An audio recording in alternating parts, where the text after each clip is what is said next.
Let's talk a little for people that don't know about the pre-code, what the code is. What was the pre-code era? Well, in an effort to avoid the government coming in and legislating and regulating the content of motion pictures, the Motion Picture Association of America, the MPAA, drafted their own rules. The head of it was William Hayes, and Hayes drafted what became known as the Hayes Code in 1930. Right. And they really didn't get their teeth sunk into it and really didn't get up and running in the industry until about 34. So this was to tell people what could and couldn't be done. This was an attempt to control content in film. Now, the interesting thing is that a lot of people are interested, as you know, and you know better than anybody, in pre-code films, because right up until when that code was enforced in 34, pre-1934, filmmakers had a lot of a license, and there was a lot of liberal content in filmmaking, which led to some very, very interesting films. Right. Footlight Parade, 1933. Pre-code film, certainly. They couldn't do the musical numbers they do in it without, if there was a code was in force. Right. There's a lot of skin in this film. Right.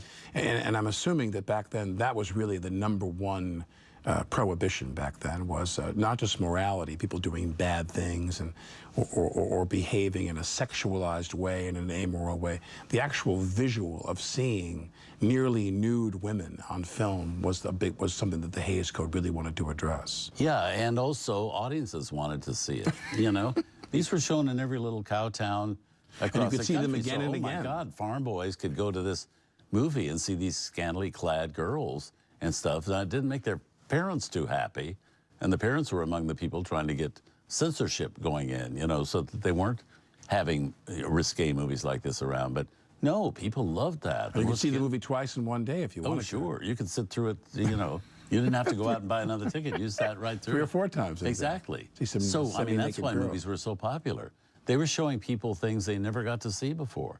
If you live in a small town, I grew up in a small town, you know, you weren't privy to a lot of things like that except through the movies. You mentioned in another film how Norma Shearer was advised by Thalberg not to do The Divorcee. And I wonder if this was a condition for all great stars back then, where they were just expected to do these films, even if they weren't happy with the content. Cagney always struck me as a very, very upright, even puritanical guy. He didn't want to have films that were, he played a gangster, but nearly all those gangsters died in his films and paid the price. You know, they were handed the bill for what they did.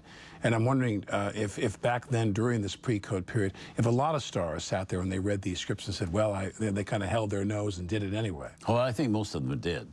Most of them wanted the job. Most of them didn't want to put their, you know, didn't have the confidence to fight a studio, what the studios wanted. But Cagney was, you know, he was a guy from New York. He was a tough guy. He knew what he could do. He saw the movies, and he saw how great he was in the movies. So he thought, they're not going to get rid of him. You know, he's making money for them, and he's terrific. You know, he could see that. So he stood up for what he wanted.